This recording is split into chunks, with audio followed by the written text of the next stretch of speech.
Hello and welcome to the Blockade Runner podcast, number 255. My name is John.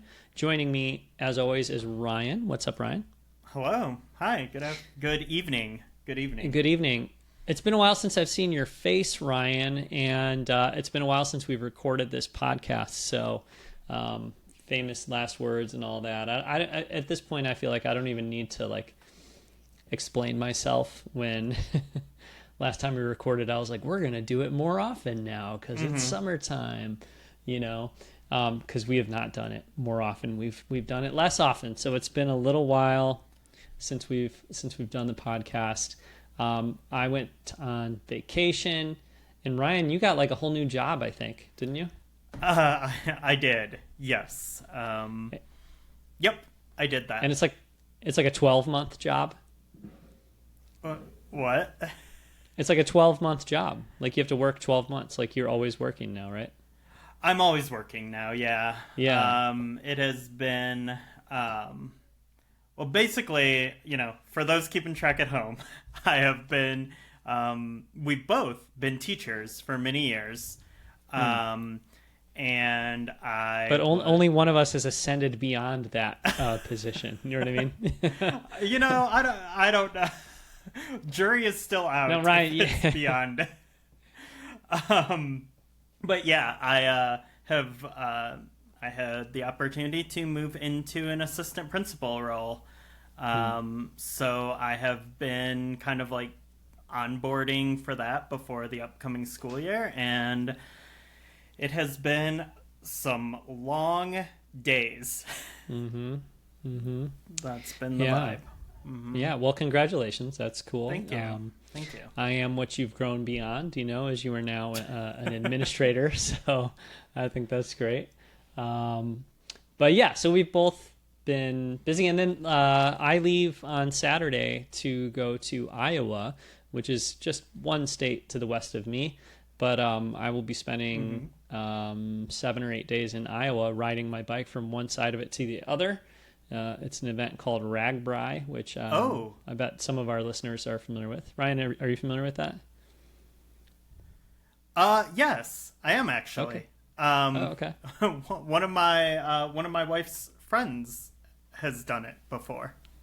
Gotcha. And they're still alive, because that's the part I'm worried about. Will I actually survive this experience of riding my bike from one state to the other? So I'm a little nervous about that. Yeah, but, it's also what the second Slipknot album is about.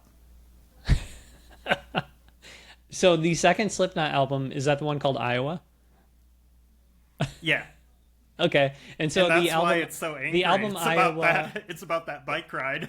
I see. I never knew that the album Iowa, which I've never listened to, is actually about the organized bike ride from one side of Iowa to the other. But anyway, I'm doing that next week, and so I won't be around. So that's awesome. Yeah. But it was like, we better get an episode recorded here. We should talk about Star Wars, and also talk about the other things surrounding Star Wars. So yeah, let's do that. The entertainment industry, if you will. Yeah, let's start with that, even though I put it at the end of our show notes or whatnot for tonight. Yeah, it's kind of the elephant in the room, so we should just talk about it. It is actually the elephant in the room to an extent, and I think I'd like to start by giving some gratitude or acknowledgement to a couple of other podcasts that sort of made me more aware of the fact that it's an elephant in the room than I otherwise would have been, because obviously we know that that the WGA, the Writers Guild of America, has been on strike. We've talked about that on this show. I think since the last time we recorded, SAG-AFTRA, the Screen Actors Guild, has also gone on strike, and obviously you'd have to be pretty unaware of things happening, I guess, in media to not know that. But I will say that until I was listening to another Star Wars podcast that I really like called Force Center. Force Center podcast. There's multiple podcasts that start with Force, and I was about to say one of them. No, that's not it. I was about to say another one. Force Center podcast. It's a really, really great podcast that I listen to all the time. And one of the people on that show, Jennifer Landa, who some of our listeners may be familiar with, she she writes for StarWars.com sometimes. She has done work with Disney Plus, and she's around. She's great. Jennifer Landa, she is a member of the Screen Actors Guild, and so she was saying, like, I don't think I'm supposed to be talking about, work that's coming up or work that's coming out, like from companies that the Screen Actors Guild is striking against. And then and the other members of that podcast were kind of in solidarity, saying, like, well, we're not part of that union, but we kind of agree with that from a principle perspective. And then I saw a tweet from Blast Points podcast, who, of course, we both love that show, and they were saying something similar. Kind of tweeted out something similar to the effect of, like, well, maybe we're not going to be talking about Star Wars stuff coming up that's new, because we're not really trying to be out there. I'm putting words in. They didn't say this, but I think the implication was, like, we don't want to be promoting work from the studios that the Writers Guild and the Screen Actors Guild are currently striking against. So yeah, like I was saying, I hadn't even thought of that until those podcasts, and I'm sure many others had brought it up. And, like, once they did, I sort of thought, yeah, that seems like maybe not the right thing to do. What are your thoughts on that, Ryan? Well, Mama didn't raise no scab, I'll tell you that much. And obviously, like, if you've listened to this podcast in any capacity, I think you probably know where we stand on stuff like this. But I mean, to make it, like, abundantly clear, I think I can speak on behalf of both of us to say we are definitely in support of everyone who's striking, which may soon include Broadway. But yeah, I think, and UPS also, although that's a different thing, but shout out to them. We are getting very close to general strike territory here, and you love to see it. But I think, like, in underlying theme, I think a lot of our a lot of my some of my issues with these, giant consolidated media companies, which includes Disney, who acquired Lucasfilm, is that, a lot of times there are choices made that definitely put, profit above both art and people's livelihoods. I mean, I think you can, on a Lucasfilm example, you can, look as recently at Willow being removed from Disney Plus for a tax write-off, and just how, like, just scummy that is after people, poured so much work and effort into making something really cool and I would say really special, to just have it all, like, just removed from existence, like that, so that, some rich people can get richer. So yeah, and, I think all this stuff, I've been very vocal about my distaste for AI, deepfake,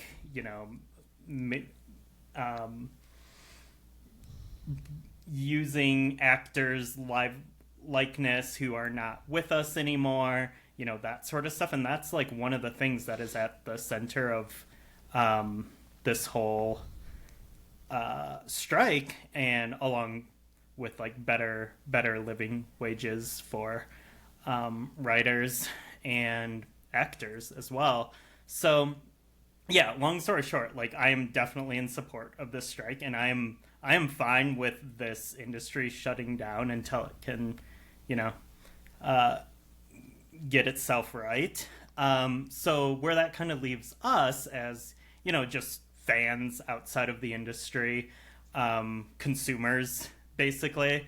Like, right now, none of the guilds have called for, like, a viewer's strike. And I follow Neil Gaiman on Blue Sky, and he's, talking about this a lot. He talked in depth about how Sandman production was shut down over at Netflix and all of that, and like his his stance as a writer is, don't like wait until the people who are striking give the word before, if people call for like a viewing strike or a podcast strike or whatever, then I think like, okay, like that's fine. Like I will cancel my Disney Plus and HBO Max and whatever else. Like that's fine, to be in solidarity there.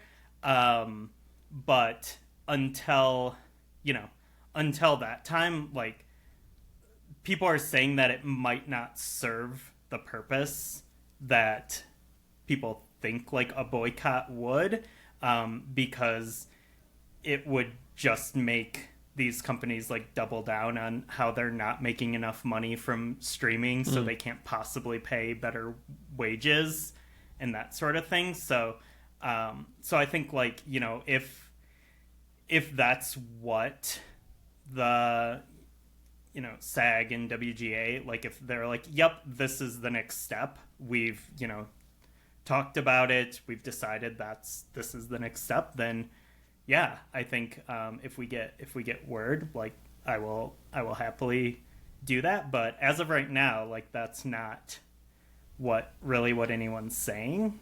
So, and I think I get the argument about promoting, but I think, I don't know, I would like to think that we are, what we do, and I consider it like above promotion. Like I don't feel like a shill for any of this stuff, like even though I like it.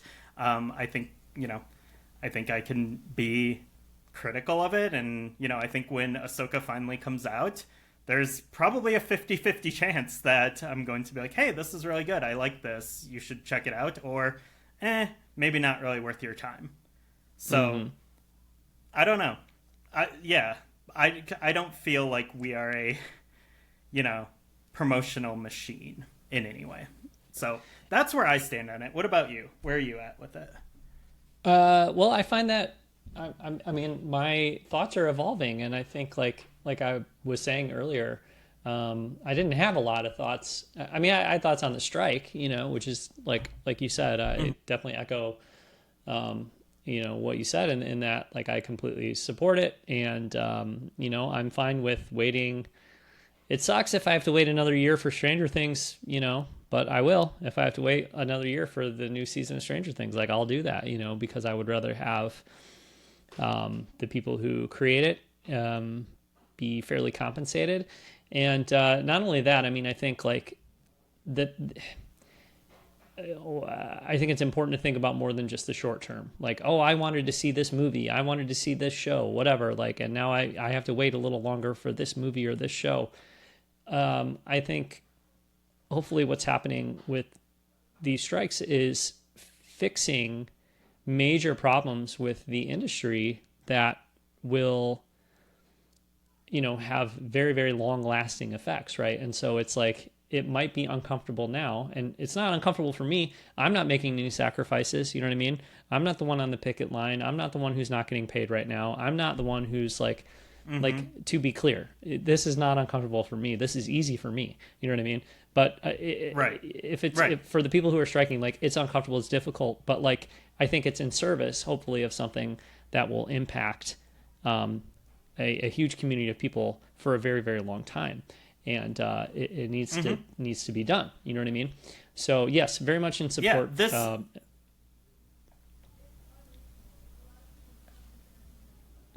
go.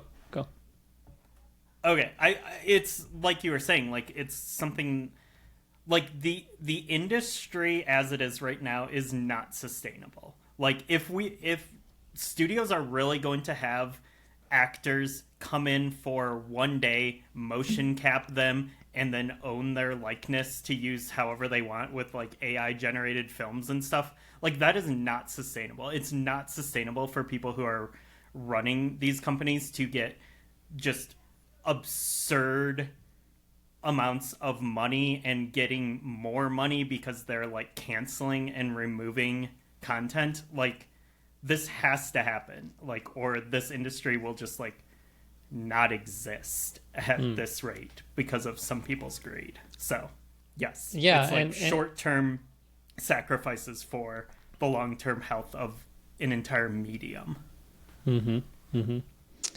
yeah, so very much in support of all that. But like as far as us having a podcast and how we tackle it, yeah, I just I guess I'm trying to figure out the best approach for that because, as you say, maybe creators and the people who are producing these, not producing like from a financial perspective, but producing like artistically producing these shows and films and stuff, are not saying, hey, don't go watch them, right? Like Oppenheimer and Barbie come out this weekend, and I saw Greta Gerwig holding up a movie ticket online saying, go see my movie, not like I'm on strike, don't go to it, right? Right. Although I guess I should, add the caveat that I'm not like closely following everything Greta Gerwig is saying about Barbie. Maybe she said something today about I don't know. But like as far as I know, the people who've created art already when they were not on strike want it to be seen. You know what I mean? So and they're not, as far as I know anyways, saying like that we shouldn't be. So I hadn't really thought about not watching Ahsoka, you know what I mean, when the time comes. Although I would be willing to not do that. I'd be willing to not watch it if that's what you know, kind of the right thing to do would be at that time. But I was considering like maybe I don't want to talk about it on the podcast. Maybe I don't want to, every week record a new episode where I'm like, hey, there's a new thing on Disney Plus, and this is what I think about it, because it is to a certain extent a sort of promotional thing, not intentionally. Like we didn't make this podcast thinking like we want to help make money for Disney, like we want to help promote the show. Like that's not what it's about. I think what it's about for us is we love this stuff, and we thought if we recorded a podcast talking about it, other people would enjoy hearing people who enjoy this stuff, talk about it. Which is not to say, sometimes we'll talk about things we don't enjoy, but it's just enthusiast media, right? It's just fans who enjoy things, recording some conversations about it because other people hopefully will want to listen to that, right? I mean, I listen to so many podcasts that are made by enthusiasts, and my favorite media covering media is usually made by enthusiasts more so than necessarily, I don't know, professional, whatever. So yeah, we're not thinking of our podcast as a promotional machine for, whatever, but in some ways, in some very, very, very small ways, it is. So that's another thing I think about is like, okay, well, what if I was on a podcast that had a lot of reach, Well, it, it kind of goes both ways, because it's like, well, if I was on a podcast that had a huge listenership, it would be maybe a more powerful thing to say, sorry guys, we're not doing an Ahsoka show every week because we don't, we want to take a stand and not contribute to promoting something. But then like, our show doesn't have a big listenership. So we're just like, deprive is a strong verb, because I don't think it's really going to like ruin anybody's day who listens to our show. But like we're depriving a very small number of people from hearing our thoughts on Ahsoka, and there's a million other podcasts they could go to hear them. You know what I mean? So like, is it really doing anything by not, you know what I mean? So it's more like, is it just a stand for the sake of taking a stand? I'm just thinking out loud because I really don't know where I stand on this. So. Yeah, I mean, I don't know. Like, yeah, I get it. And I think if they're, you know, if someone, if one person within Lucasfilm was like, hey, it would be cool if people just like held off for right now, like done, I would Yeah. I would be fine just like dropping it. But it's hard because this is, you know, it's stuff that this was created pre-strike. And that doesn't mean like these conditions didn't exist. They obviously existed in the time that Ahsoka was being made. But yeah, I don't know. I think like for me, like I don't want to do a thing where like people who are actually stakeholders in this stuff are like, that's not the right thing to be doing right now, kind of thing. Yeah, I think it's the Barbie example is a good one. Like, it's like I'm hoping to see that movie this weekend. I think it looks awesome. We'll see how time works out, but like, yeah, without having anything, you know, from, you know, you get Ryan Gosling up there being like, wait till we get this stuff sorted out. Like, boom, like I'm done. Like, it's not happening. Sure. But, you know, I don't know. But they're like, also, yeah, and people involved in stuff are in a tight spot too, because like they can't promote anything right now. Like that's part of the striking agreements. And I mean, it would probably feel gross to be promoting something right now anyways, but you know, it's, you know, it is possible that, you know, the promotion by people involved, it does serve a purpose. It does get, you know, butts in seats, and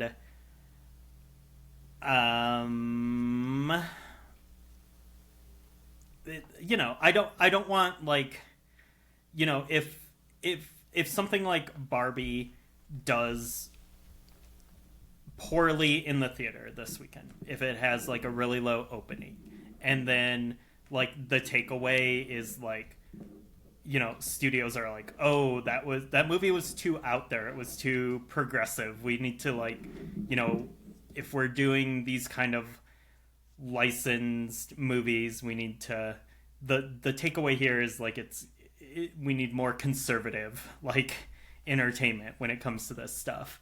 I don't know, but like it could have like an adverse effect, and it's so hard to tell without you know, without anyone talking about this, or saying like one way or another, you know, from the guilds. Like my wife and I were having a discussion over dinner a couple of days ago. We were talking about the strike and stuff, and we are like, is it weird that we're still watching pro wrestling? Like, you know, there's you know, there's writers in that, there's actors in that. Like, is it weird to be like watching this when like everything else is kind of shut down? And I don't know. Like the only conclusion we came to is like pro wrestling needs a union is basically it. That was the only real takeaway we came to, and you know, we ended up watching wrestling last night, and you know, it is what it is. So I don't know. It's complicated as like a consumer, as a fan of this stuff. Yeah, it's definitely complicated. I mean, look at Willow is, you know, a great example, because Willow has gone away now. And one of the things that is a source of contention, as I understand it, is the fact that, you know, the people who make shows like Willow don't have access to the data as far as how many people watched it and how much money is a service like Disney Plus making or not making from a show like Willow. And if you think about like how films work, right? Like one of the things I've been reading over the last few years, and I've been reading the making of Star Wars books, right? I'm reading the making of Return of the Jedi right now, but reading the making of Star Wars, one of the things that was a feel good story is how George Lucas chose to share so many points on the original Star Wars. And a point, as far as I understand, is like a percentage of the gross. And so he was sharing some of, like, I don't know how many points he got on Star Wars, but rather than keeping all those points himself, he was sharing some of those points with key, members of the cast and crew, as a way of saying thank you to those people and appreciating them and kind of trying to share the wealth a little bit, right? But as from what I'm, reading and seeing and things like that, like a lot of times it seems like the accounting that the studios are doing is not necessarily transparent. And what if I have a contract with the studio where I'm supposed to earn a certain percentage of what the profits of a movie or show or whatever I've made are, but I don't even know what those profits are, and I can't trust that the accounting of those profits is accurate, then that seems like a difficult place to be, right? So anyway, I saw comments from Tony Gilroy saying, I don't know how many people watched Andor, and I don't know how popular Andor was on Disney Plus in comparison to other Disney Plus shows, because we don't have access to that information. And they don't make that information available to the public. And so, that's part of what the issue is. But I guess it's a long way of getting to the point that, we may not be helping anybody if we're not watching Ahsoka.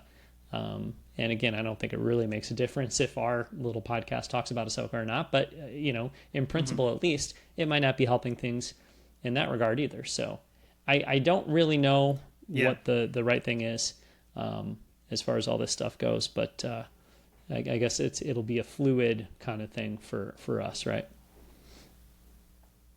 Yeah, and I think, like, just kind of where I'm grounding myself is, again, like, I've stated this a few times, but just to restate it,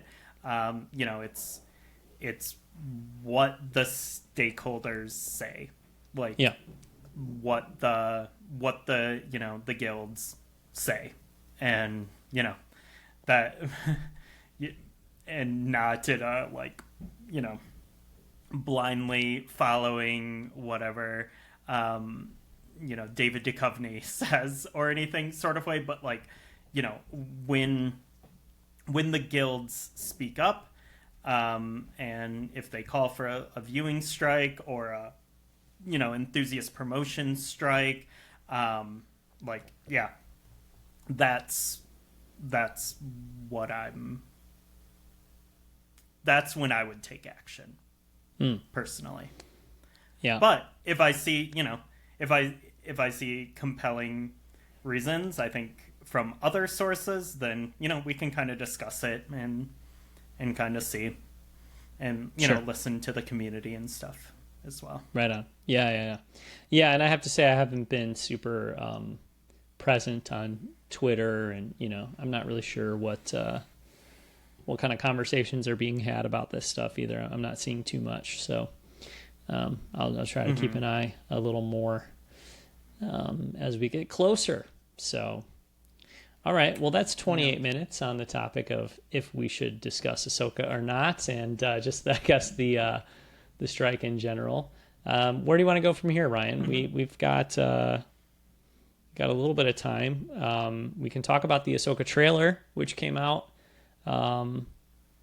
Maybe just like general thoughts on it. Like, how did you feel? Yeah. Were you excited? I'm asking you, brother. Yeah. So this is a weird one. The trailer definitely. The first thing that I texted to you all after watching it was it has some major fan film vibes. Just in the look and the sheer amount of fan service, which is just off the chain for something like this. But that's stuff that, you know, I could kind of take or leave. That's not really, you know, it didn't really spark much for me in that way. But what I do think is cool about this trailer is it just seemed really fun. Um, you know, I think uh, there's just a lot of like cool Star Warsy things happening, and you know, you know, I have some nostalgia for like the Heir to the Empire books, the Thrawn books, so seeing that stuff kind of play out here um, is cool. So I don't know. It's hard to say if I feel like the show could definitely kind of go either way. You know, it could just kind of maintain like a sort of like fan wish fulfillment um, sort of thing where, you know, you see all your favorite cartoons in the flesh, or you know, I think I had pretty low expectations for Mandalorian season 3, and that ended up being like a huge pleasant surprise to me. So, um, you know, I think I'm open minded to it, but I'm not like really invested. How about you? Yeah, I think I'm excited. You know, I'm excited. I definitely feel the fan film vibes of it, or the, you know, kind of expanded universe vibes, or what do you want to say? We're just we're paused on a shot of Sabine here. For whatever reason, I'm trying to play the trailer and it doesn't want to play, but I can scrub through it, you know. And so when I scrub through it, it gives us some major soap opera setting on a television vibes. You know what I mean? Like, I don't know if you're seeing that on your end or not, Ryan, but it looks real camcordery as I scrub through, because it seems like it's playing in, I don't know, 60 frames a second or something. You getting that at all or no? Yeah. Yeah. Yeah, but that's also kind of the look of this show. Yeah. I In think general. one of the big things in the trailer was seeing Thrawn for the first time, and it's like, whoa, yeah. Yeah. I mean, I think Thrawn's going to be like, trying to think of, there was another Star Wars show recently that had something similar. It was like a character from animation. Maybe am I thinking of Cad Bane? Maybe somebody else, because I think Cad Bane looked really good. But anyway, there's been times in Star Wars where it's like a little off-putting, especially when you see screenshots. Oh, the Inquisitor from Obi-Wan Kenobi, the Grand Inquisitor. I remember like Twitter was all aflutter when the first images, still images of the Grand Inquisitor popped up. His head's too big, all that stuff. But I thought he actually looked fine in the show. But I got to say, like the first time watching this trailer and seeing Thrawn, I was like, oh wow, that looks kind of weird. But I'm sure in practice it'll be fine. But yeah, looks no, like it's a cosplayer. yeah. I don't know. I'm looking forward to it. I think it does look very wish fulfillment, expanded universe kind of channeling. But I think I'm excited for that. I think that's fun, you know, or it seems like it could be fun, I guess. So I'm kind of looking forward to it. It seems like it knows what it is and what it's trying to be, and I think there's a place for that, you know. And so I guess maybe one way to think of it is maybe Dave Filoni is just going full Filoni on this, you know what I mean? And just like, yeah, I'm the guy who made the World Between Worlds. I'm the guy who did the Mortis saga or whatever. Like I like wolves that talk, and you know, like that's the stuff I'm into, you know what I mean? So I'm just going to make that show. And I think we're at a point where we have enough different flavors of Star Wars where you know, that works, right? So yeah, I'm excited. I think it looks like a lot of fun. I don't have super high expectations. I think we talked about that, right? Like I don't have super high expectations. If this show just turns out to be okay, I think I'll be okay with that, you know? And I don't have as much riding on it as I do something like Obi-Wan Kenobi or Andor or something like that. So, but yeah, I think it looks very. How do I put this? It looks it looks quite high quality, but also I think just the style of it is is very heightened and is very sci-fi or fantasy. I guess what I'm trying to say is that it looks kind of fan filmy, not in a quality way, but in like a we're really fans of this stuff and we're having fun with it kind of way. You know what I mean? I think Mandalorian season 3 looks like that sometimes, where it looks incredible, like from a technical perspective, but it also feels like we're having fun with like cool stuff, cool Star Wars stuff.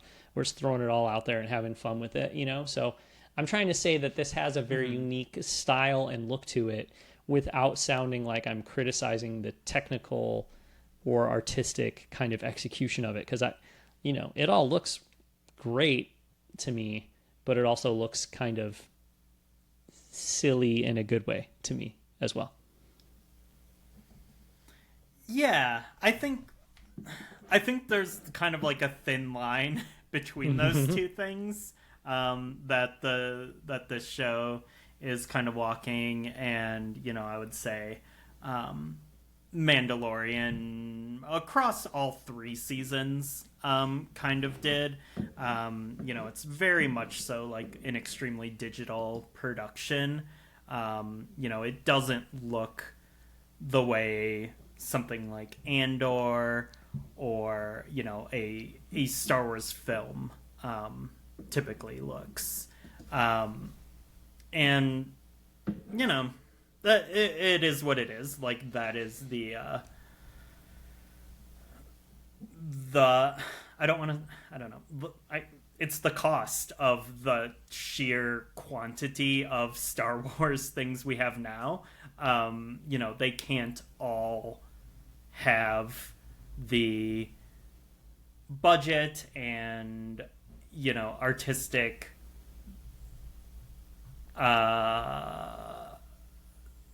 ambitions of something like Last Jedi or Andor, because those things are kind of rare in just all genre entertainment outside of Star Wars. And so it's like, okay, well, we either wait 5 to 10 years between these like really perfect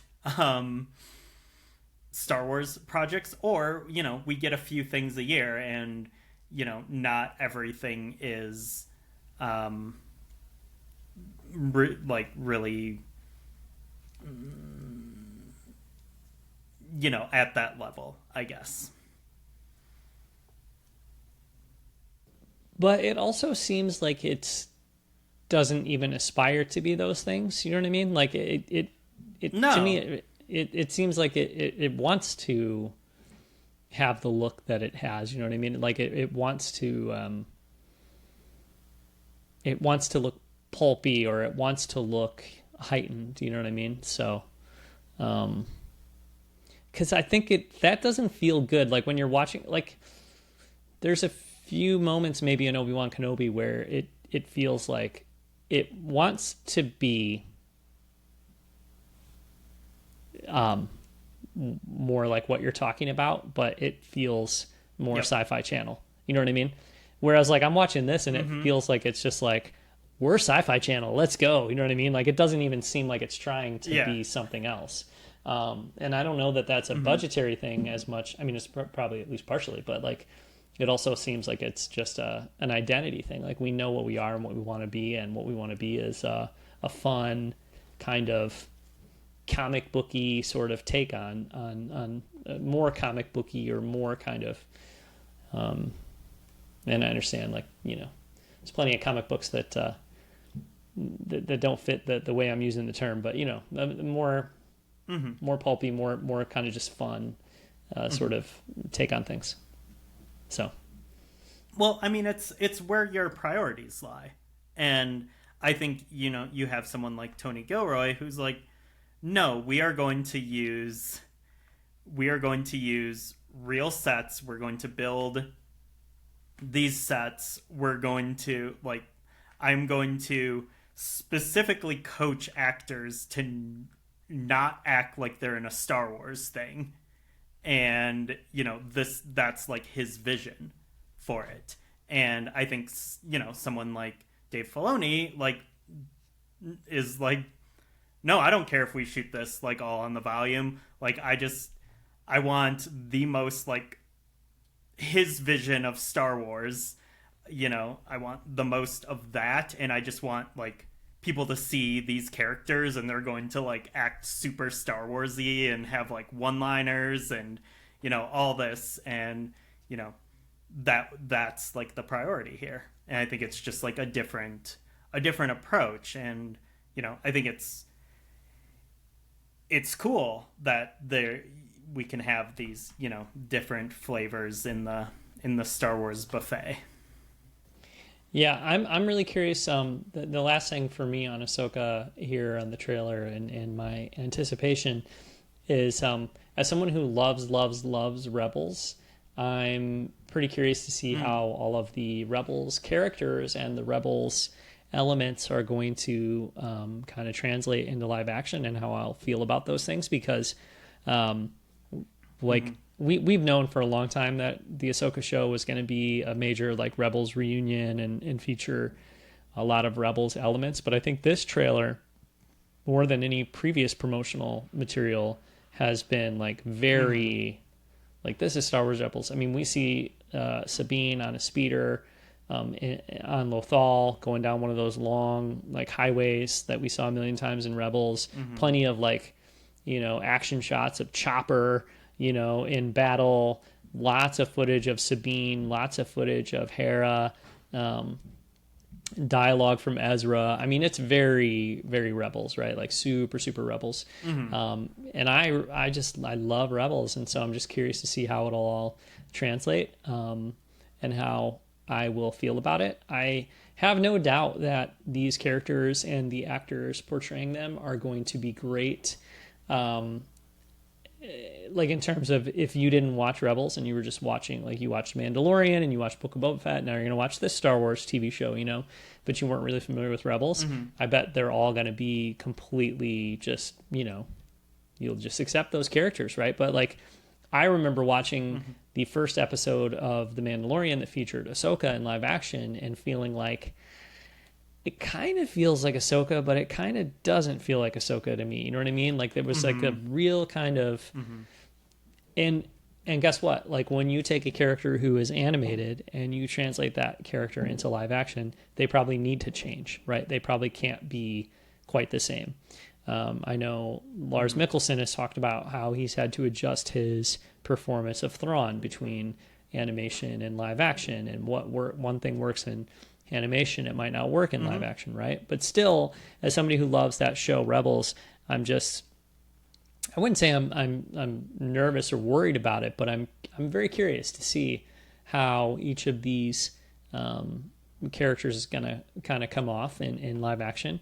Like Sabine, Natasha Lou Bordizzo, I believe is the actor's name.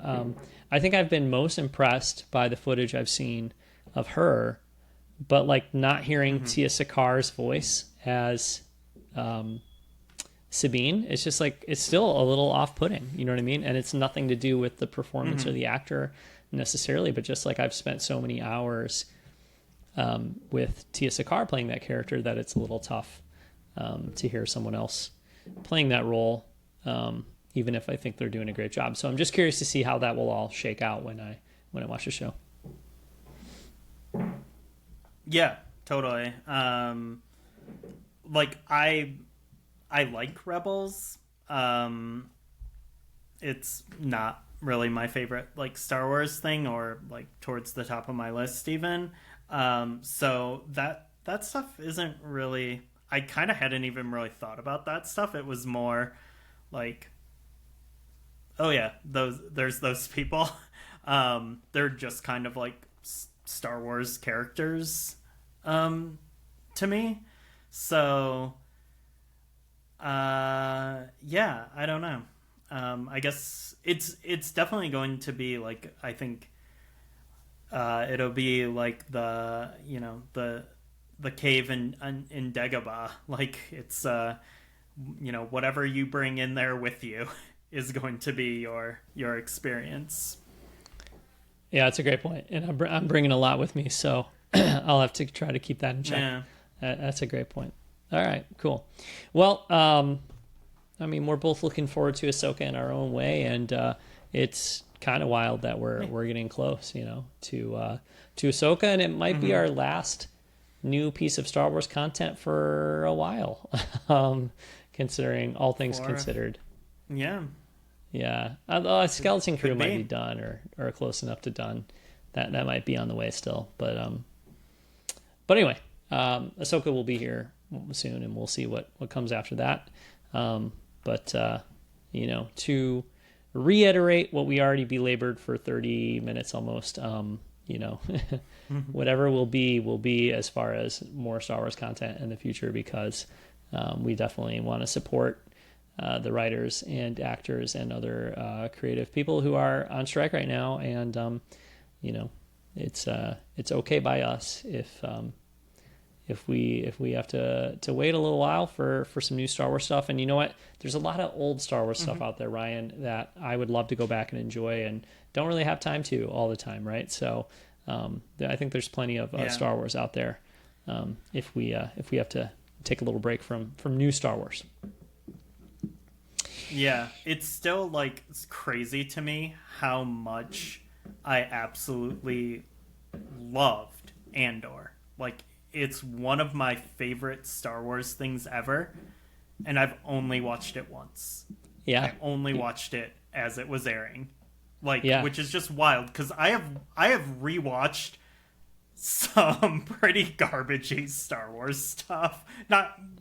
Some like I've rewatched things many, many times that are not on the level of Andor, and that things that I didn't even like that much that I rewatched a bunch of times. And it's wild to me that like I haven't rewatched that, and there's always a backlog of things. There's comics, there's books. Like there's enough Star Wars that if we have to, go dry for a couple of years, like we will be fine. Yeah, Might help and us appreciate things a little more too. Yeah, I really want to go back and watch Obi-Wan Kenobi again. I want to convince my family members that I live with to watch Andor. My wife is watching The Bear season 2. Is that what season it is? The Bear? I don't know. Yeah. A lot of people are talking about The Bear. And what was the name of the character in Andor? Was it Skeen? The one member of the crew in the second arc who ends up kind of betraying the cause, and Cassian has to kill him in that hut. Like, I think his name was Skeen. I think that was the actor's or the character's name. Anyway, that actor is in The Bear. I saw her watching it, and I was like, oh, you like him? And she's like, yeah, he's great. And I was like, he's great in Andor if you give it a try and you watch it with me, and Yeah.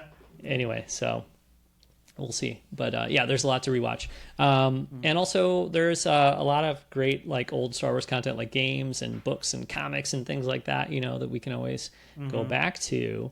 Ryan, did we want to talk about some games before we wrap up here? Or? Let's use the last 10 minutes. Talk about some games here. All right, let's talk about Star Wars some games. Yeah.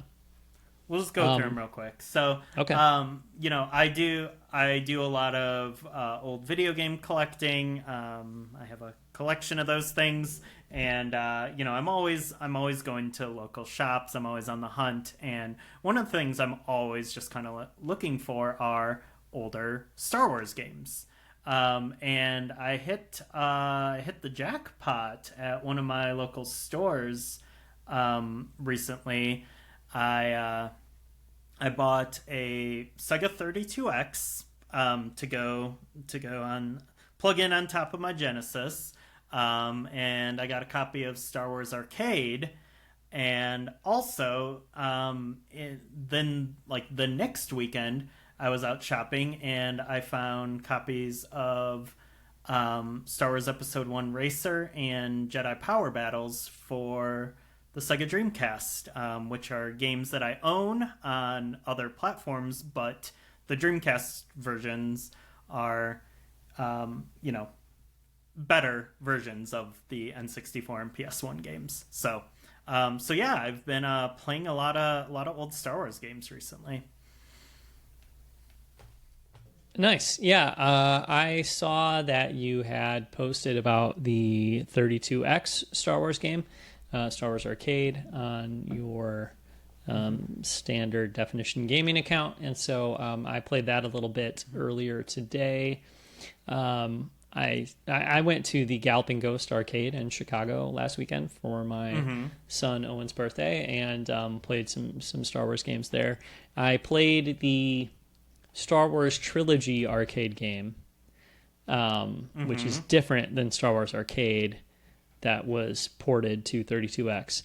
But that game, the 32X, the game that was ported to 32X, was right next to me as I was playing Star Wars Trilogy arcade. So I kind of saw people playing it to my left, and then I played it a little bit today on 32X here. So that was cool, and I'm gonna play that some more because I think it's really cool. It's the Star Wars arcade game made by Sega for arcades and then ported to 32X. It's in a lot of ways it's just like I guess what would have been like 15-ish years newer, 10 to 15 years kind of updated of the original Star Wars from arcade the Atari. game. Yeah, because it just feels like that Atari arcade, Star Wars game, right? Like Totally. It's like vector-esque graphics, and it's just a sort of updated and more modern, kind of version of that. So that was really cool. Like I like the Atari, Star Wars game, and I have played that numerous times on my GameCube, on a disc. Yep. Is it Rogue Squadron? One of those games has that. Rebel Strike pre-order. The pre-order, okay, it's like a demo disc or something, I think, even, right? Like, yeah. So I played it in the arcades a few times too, and played it on that demo disc. But anyway, I like that, but it kind of feels like this, 90s arcade game is the way to go if you want to kind of get that experience in a. I mean, it's pretty old now. It's 30 years old at this point, or something like that, right? But it's considerably more, more modern than the original arcade game. Yeah, it was really interesting because like I'd played it in the arcade, but I'd never actually played like the 32X version. I had just like through an emulator, and this was like probably a decade and a half ago, and it wasn't like the greatest experience, but I could kind of parse out what it was. And so I was doing like a little research on it before I posted about it, and it was developed on the I think it's called the AM1 board, but it was Sega's big step into polygonal 3D gaming. So it's like what like Virtua Racing and the original Virtua Fighter were on, which were like just hugely important games that kind of ushered in the era of like 3D gaming. And there was at one point when the game was in development, the working title was Virtua Star Wars, which nice. I think is pretty sick. Yeah. But that's the vibe. It's these kind of like simple, simple polygonal approximations of Star Wars stuff, which I think is just like a really charming art style. But it's like basically just like a score attack mode where you're, just trying to do all the things and shoot down the ships, and it's like really simple, but it's really replayable too, because you're just like trying to get a better score and stuff, and it's just very fun game. Yeah, and it features Admiral Akbar, voice recordings of Admiral Akbar. If he didn't sound anything like Admiral Akbar, like it was just a completely different Yes. interpretation of that character. So that's fun. There's also X-wing pilots that like speak to you and stuff, and Darth Vader and whatever. But like Akbar's just like, we just got a guy and we put him in a room and we had him say the lines and we didn't even bother in any way to consider what he sounds like in the movie. So yeah, he just sounds like a dude. It's pretty great. Yeah. But you said also Jedi Power Battles and Pod Racer for Dreamcast. Yeah. Those are games I've played on the Dreamcast a lot, and but I can't find the discs right now. I gotta find those discs or rebuy them, I think, because I still have the Dreamcast. But I played a little bit of the PlayStation 1 version of Jedi Power Battles recently. But I want to play the Dreamcast one. That's the one I played, at the time. So I just gotta find that disc. It's probably dirt cheap. Better. Yeah, I bet it's pretty cheap too to get a disc. No? They both go for about 30. So okay. Affordable, but not exactly cheap.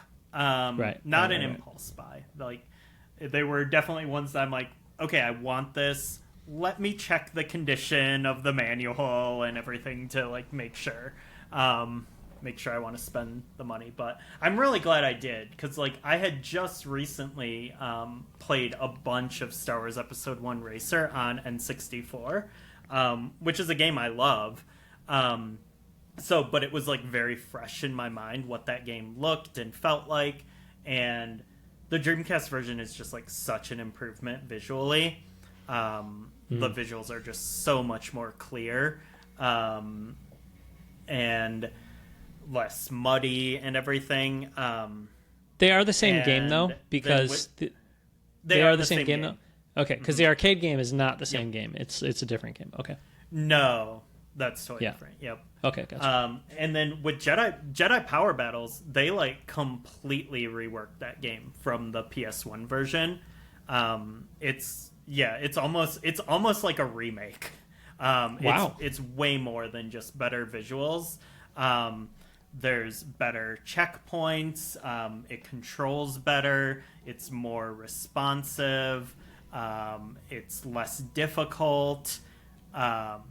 It's just like they like went in and like really kind of tweaked it to make it just play much better. I struggle with that game on PS1, and I've played it like quite a bit, and I was able to just kind of breeze through the first few stages on Dreamcast because it was just such a smoother experience.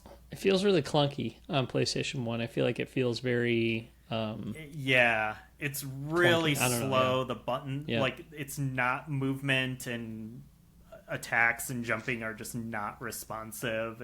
You feel like you're kind of fighting everything the whole time.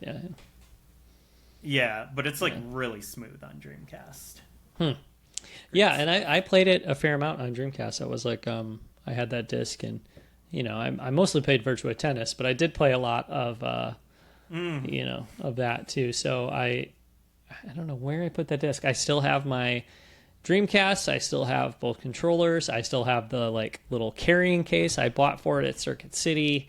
I still have Code Veronica. I got a lot of stuff, but for whatever reason, and I think I have the jewel case for Power Battles, but the disc isn't in there, so I'll have to keep searching, or just buy another copy. I don't know, or burn the CD, because I think you can do that with Dreamcast, right? But you can, or if you have the case, just buy a loose disc. It'll be significantly cheaper. There you go. Yeah, I don't have a CD burner anymore, so I guess I really can't burn the disc. But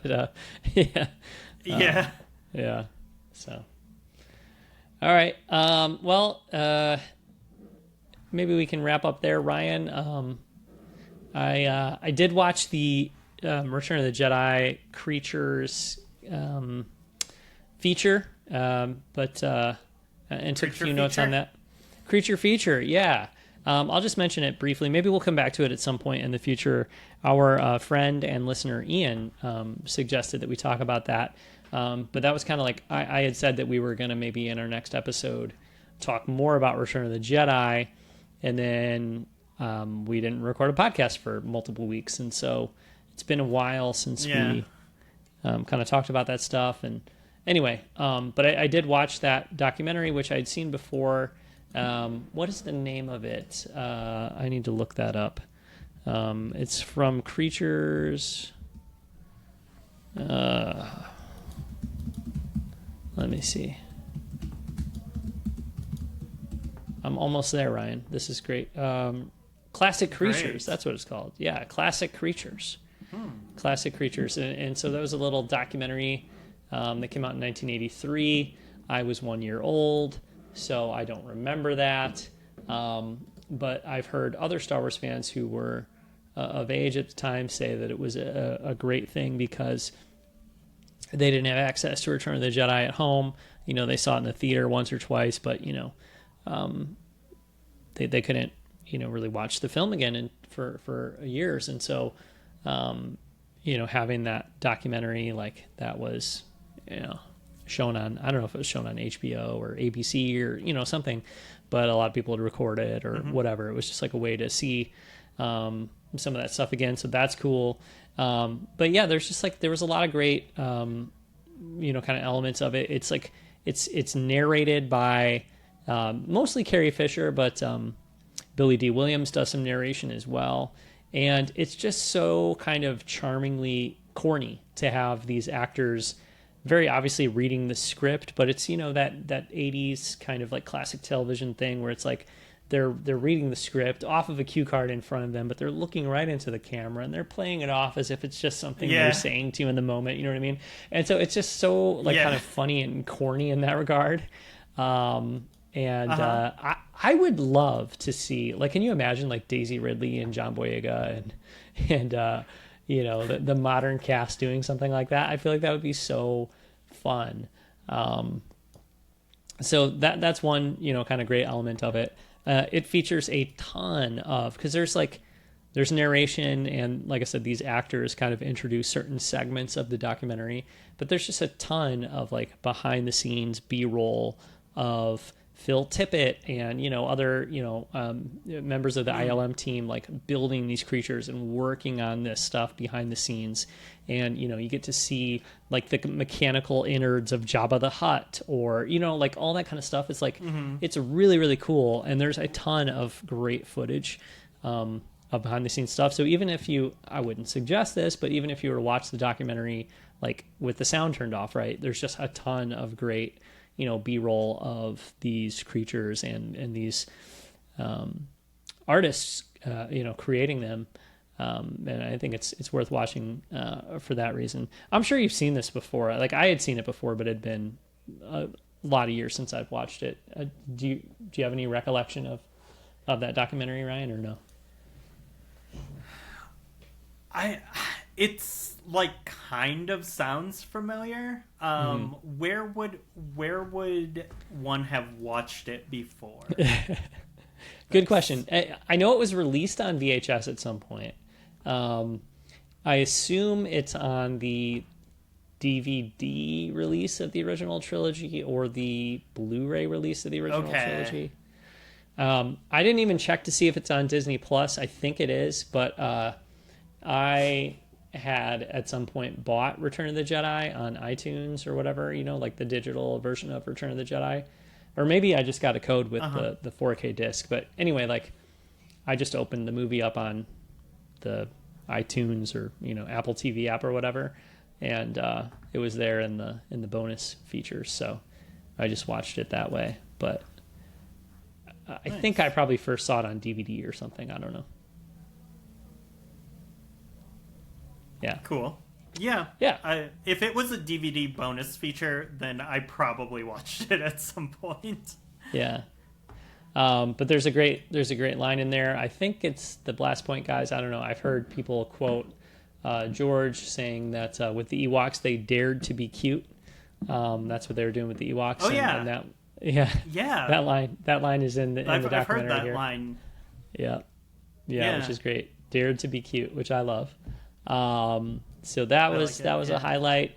There's some segments later on in the documentary where they it's kind of like, do you remember that R2D2 Behind the Dome mockumentary from yeah, where it's like, oh, well, like what if R2D2 was a real character, like not just a character in a movie, but like a real creature or whatever, and like this is how he lives his life outside of the movies, you know. There's like some fun segments of this documentary that feature like, you know, Gamorrean guards walking around, and there's a little segment where they're all getting ready to get shipped off from California to England for the shooting, and they're like walking into their shipping crates, and like Chewbacca and a couple other characters walk up to a Pan Am Airlines ticket agent to get their ticket to fly out to England and stuff. So there's some fun stuff in there like that.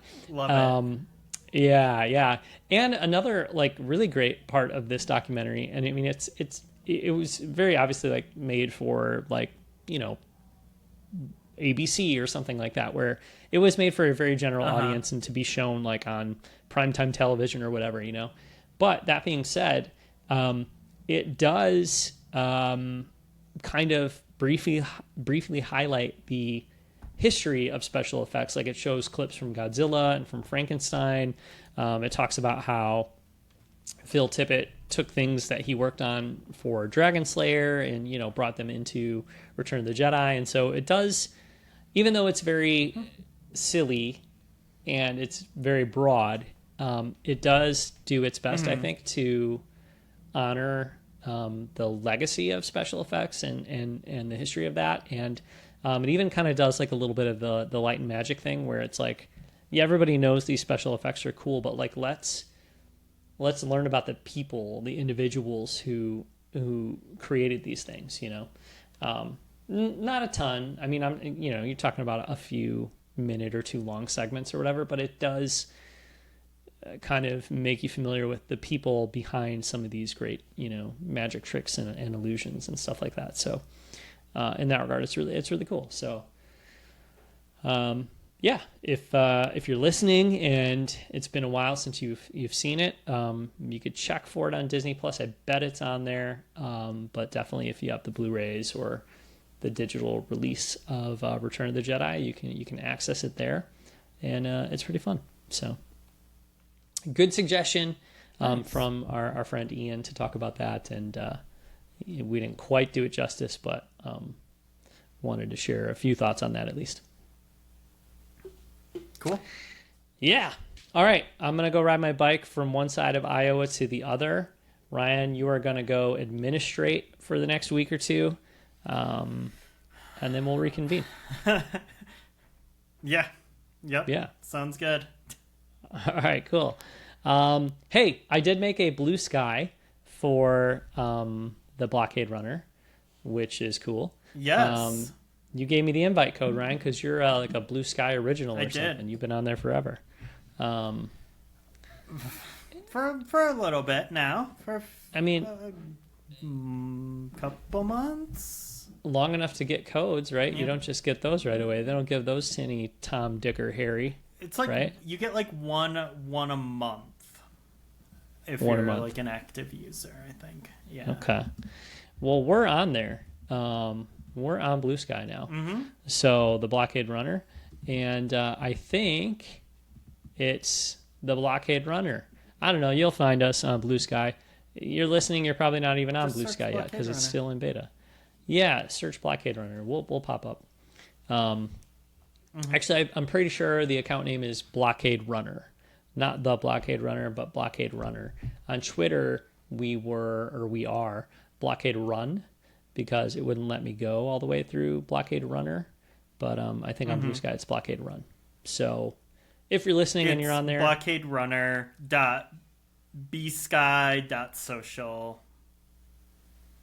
Yeah. That's what it is. Okay. All right, cool. So we're there. You can find us there. We're still on Twitter, at Blockade Run. And you can email the show, blockaderunnerpodcast@gmail.com. And we'd love to hear your thoughts on any of the topics discussed today or Star Wars in general. So you can do that. And we also have a Discord, and there will be a link to our Discord in the show notes. That's a place you can come chat with us and some of our friends who, are talking about Star Wars all the time. So that'd be great if you're a Discord user. Ryan, do you have any social media you want to plug? Yeah, I'm mostly posting on Blue Sky these days. Just standard definition gaming over at Blue Sky. Okay. All right. Very good. Cool. Well, thanks very much for listening, and we'll be back soon with another episode of the Blockade Runner podcast. Dare to be cute.